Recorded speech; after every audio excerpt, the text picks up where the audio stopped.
स्वागत है आपका एआर न्यूज़ इंडिया पर। मैं हूं आपके साथ आकिल रजा। कानपुर से जो दिल दहला देने वाली खबर सामने आई है, आज उसी खबर से शुरुआत करेंगे। इस खबर के कई पहलुओं पर हम नज़र डालेंगे, साथ ही साथ हम बताएंगे कि मीडिया का इस खबर को लेकर क्या नज़रिया है। इसके अलावा जो विपक्षी दल हैं वो इस घटना को लेकर क्या क्या प्रतिक्रियाएं दे रहे हैं। सबसे पहले हम हमारे देश की मीडिया की बात कर लेते हैं, जो कि हम हमेशा करते आ रहे हैं कि किस तरह से मीडिया का जो नज़रिया है वो दोहरा नज़रिया रहता है। इस खबर को लेकर मीडिया के अलग अलग संस्थानों के जो पत्रकार हैं वो किस तरह से अपने ट्विटर हैंडल से ट्वीट कर रहे हैं, वो एक नज़र देख लीजिए। इससे पहले आपको ये भी बता दें कि आपको पता ही चल चुका हो कि 8 हमारे वीर जवान जो पुलिसकर्मी थे वो शहीद हो चुके हैं इस घटना में, और काफ़ी दुखद ये घटना हमारे सामने आई है। लेकिन पत्रकारों की बात करें तो उनके ट्वीट्स में कहीं पर भी विकास दुबे नाम के इस खूंखार आतंकवादी का शब्द नहीं लिखा उन्होंने इसको अभी तक हिस्ट्री शीटर और बदमाश ही बताया है। जबकि आपको बता दें कि मौका वारदात पर AK-47 के चलाए गए, मतलब उनके गोलियों के सबूत भी मिले हैं कि खोखले जो बरामद हुए हैं वो AK-47 इस्तेमाल की गई है। ऐसे में जब हमारे 8 पुलिसकर्मी शहीद हो जाते हैं, उसके बावजूद भी गोदी मीडिया उस शख्स को, जिसका नाम विकास दुबे है, उसे आतंकवादी लिखने से कतरा रही है। इसी को लेकर कई ट्वीट भी आए हैं। सबसे पहले जो उनके ट्वीट हैं गोदी मीडिया के पत्रकारों के, उनके ट्वीट में आपको दिखा देता हूं। सबसे पहला नाम है सुशांत सिन्हा, जो इंडिया टीवी के पत्रकार हैं। वो लिख रहे हैं कि हिस्ट्री शीटर विकास दुबे के अपराध का पुराना रिकॉर्ड है, पर पिछली किसी सरकार ने उस पर शिकंजा नहीं कसा। थाने में घुसकर मार दे, कोई गवाही नहीं देता था। बहन जी के जमाने में तो उसकी तूती बोलती थी। अब योगी राज में एक्शन हुआ, पर सालों तक किसी अपराधी का मन बढ़ाइएगा तो वही होगा जो कानपुर में हुआ। अब आप समझ रहे हैं इस ट्वीट का मतलब। इस ट्वीट का मतलब यह है कि दरअसल अब जो हो रहा है वो इस वजह से हो रहा है कि पिछली सरकारों में कोई कार्रवाई नहीं हुई। पिछली सरकारों में उसे ये सब करने के लिए उकसावा दिया गया, उस पर कार्रवाई नहीं हुई, और अब जब कार्रवाई हुई है तो ये अंजाम होना है।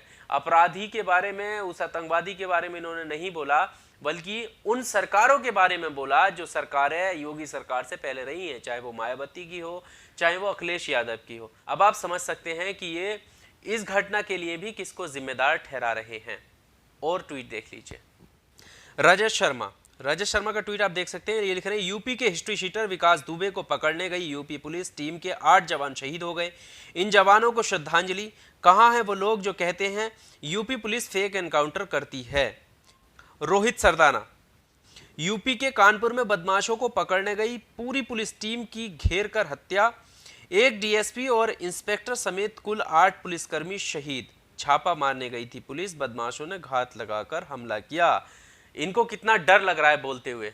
बदमाशों ने, अपराधियों ने और हिस्ट्री शीटर ने ये कह रहे हैं, जबकि 8 पुलिसकर्मियों को शहीद कर दिया। बाकी तो ये आए दिन किसी को भी न्यूज़ चैनल पर बैठकर कुछ भी बोल देते हैं, और अब ऐसी क्या वजह है जो ये आतंकवादी शब्द लेने से अभी भी घबरा रहे हैं। बहुत बड़ा सवाल है ये। दूसरा ट्वीट आपको दिखाता हूं। पुनीत कुमार सिंह, ये भी एक पत्रकार हैं, जो लिख रहे हैं कि गोदी मीडिया और अंधभक्त आतंकवादी विकास दुबे को केवल बदमाश मान रहे हैं। आखिर क्यों? क्योंकि वो मुस्लिम नहीं है इसलिए? ये सवाल खड़ा कर रहे हैं पुनीत कि अभी तक गोदी मीडिया के जो पत्रकार हैं वो इसको बदमाश और हिस्ट्री शीटर ही क्यों मान रहे हैं, क्यों उसको आतंकवादी नहीं कह रहे? क्योंकि उसने 8 हमारे पुलिसकर्मियों को शहीद कर दिया, और उस वहां पर जो गोलीबारी हुई है उसको देखकर ये लगता है कि वो एक AK-47 का इस्तेमाल किया गया है, और फिर भी उसके बावजूद भी उसको हिस्ट्री शीटर बताया जा रहा है। हद तो शर्मनाक बात तो ये है कि उसको पुरानी सरकारों से जोड़ा जा रहा है। अगर उसका आपराधिक रिकॉर्ड पहले से रहा है और उस पर कार्रवाई नहीं की गई, तो अब जब से योगी सरकार है, योगी सरकार ने कहा था, कुछ टाइम दिया था कि इतने दिन के अंदर में यूपी से अपराधियों का, अपराध और अपराधियों का सफाया कर देंगे हम लोग। इस पर अखिलेश यादव का जो ट्वीट है उस पर हम बात कर लेते हैं। अखिलेश यादव क्या कहना चाह रहे हैं। अखिलेश यादव ने ट्वीट कर सरकार को घेरने की कोशिश की है। अखिलेश यादव लिख रहे हैं कि कानपुर की दुखद घटना में पुलिस के 8 वीरों की शहादत को श्रद्धांजलि। उत्तर प्रदेश के आपराधिक जगत की इस सबसे शर्मनाक घटना में सत्ताधारियों और अपराधियों की मिलीभगत का खामियाजा कर्तव्यनिष्ठ पुलिसकर्मियों को भुगतना पड़ा है।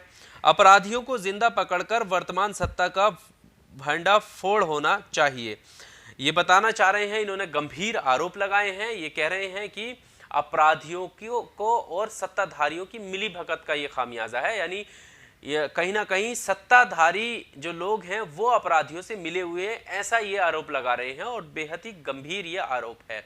इसके अलावा बीएसपी प्रमुख मायावती ने क्या कहा है उस पर हम बात कर लेते हैं। मायावती ने ट्वीट करके कहा है कि कानपुर में शातिर अपराधियों द्वारा एक भिड़ंत में डिप्टी एसपी सहित 8 पुलिसकर्मियों की मौत व 7 अन्य के आज तड़के घायल होने की घटना अति दुखद, शर्मनाक व दुर्भाग्यपूर्ण है।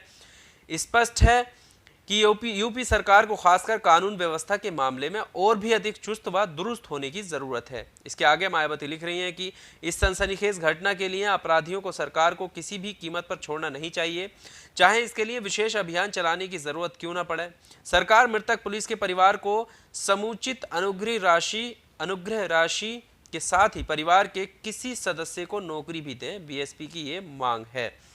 तो मायावती उनको नौकरी देने की बात कर रही हैं, साथ ही साथ कानून व्यवस्था को लेकर सरकार से कह रही है कि उन्हें और ही चुस्त और दुरुस्त रहने की जरूरत है। हालांकि अखिलेश यादव ने गंभीर आरोप लगाए हैं जो उन्होंने सत्ताधारी और अपराधियों की मिलीभगत की बात कही है। आपको क्या लगता है? क्योंकि मीडिया का रवैया और जिस तरह से मीडिया पिछले सालों से काम करता आ रहा है और इस घटना को लेकर जो सॉफ्टनेस मीडिया दिखा रहा है, उसको देखकर आपको क्या लगता है? कमेंट बॉक्स में अपनी राय जरूर दीजिए। वीडियो अच्छा लगा हो तो लाइक कीजिए और अभी तक इस चैनल को आपने अगर सब्सक्राइब नहीं किया है तो सब्सक्राइब जरूर कीजिए। शुक्रिया।